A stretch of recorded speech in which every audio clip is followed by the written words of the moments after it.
আমরা খুলনায় দেখছি বাড়ছে ডেঙ্গু রোগীর সংখ্যা, তবে দীর্ঘদিন ধরে এমন অবস্থা চললেও তা প্রতিরোধে তেমন কোনো কার্যকর কোনো উদ্যোগ নেই। খুলনা মেডিকেল কলেজ হাসপাতাল থেকে বিস্তারিত জানতে সরাসরি যুক্ত হচ্ছেন বিভাগীয় প্রতিনিধি মোহাম্মদ অসীম। অসীম, খুলনায় কিন্তু ডেঙ্গু রোগীর সংখ্যা বেড়ে চলেছে। স্বাস্থ্য বিভাগ এবং সিটি কর্পোরেশনের পক্ষ থেকে যথাযথ ব্যবস্থা গ্রহণ করছে না কেন, এবং খুলনা মেডিকেল কলেজ হাসপাতালে কোনো আলাদা বিভাগ কি এর জন্য চালু করা হয়েছে কিনা আমাদের জানাবেন।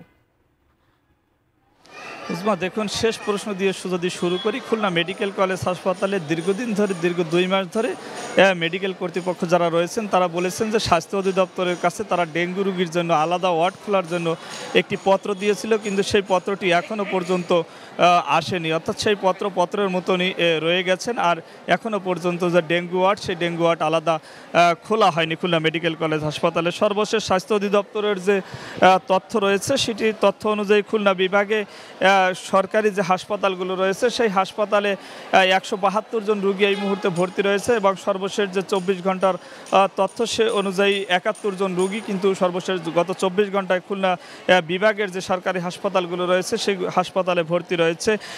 একই সাথে বেসরকারি যে সমস্ত হাসপাতাল এবং ক্লিনিকগুলো রয়েছে তার আমরা খবর নিয়েছি শুধুমাত্র খুলনা নগরীতে 286 জন ডেঙ্গু রোগী এই মুহূর্তে বিভিন্ন বেসরকারি ক্লিনিক এবং হাসপাতালে চিকিৎসা নিচ্ছেন। এই যখন অবস্থা, তখন আর খুলনা সিটি কর্পোরেশনের সঙ্গে আমি কথা বলেছিলাম যে মশক নিধনে তারা আসলে কী ধরনের কার্যক্রম নিয়েছে।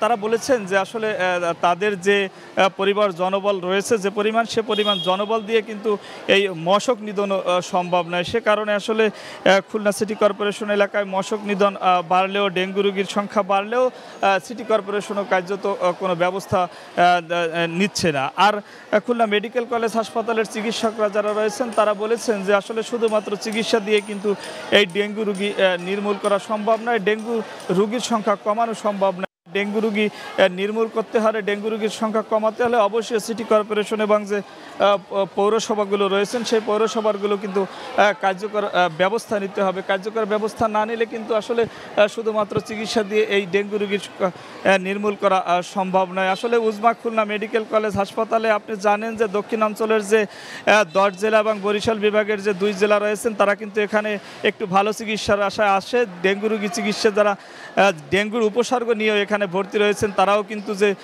আসলে বলেছেন যে তারা যদি আলাদা ওয়ার্ড খোলা হতো তাহলে কিন্তু বোঝা সম্ভব হতো যে আসলে কে ডেঙ্গু রোগী এবং কে সাধারণ রোগী, সেটি কিন্তু বোঝার উপায় নেই। আসলে মিলেমিশে একাকার হয়ে গেছে খুলনা মেডিকেল কলেজ হাসপাতালের ডেঙ্গু রোগী এবং সাধারণ রোগীরা। আসলে সব মিলিয়ে বলা চলে যে চিকিৎসার একটি বেহাল অবস্থা চলছে।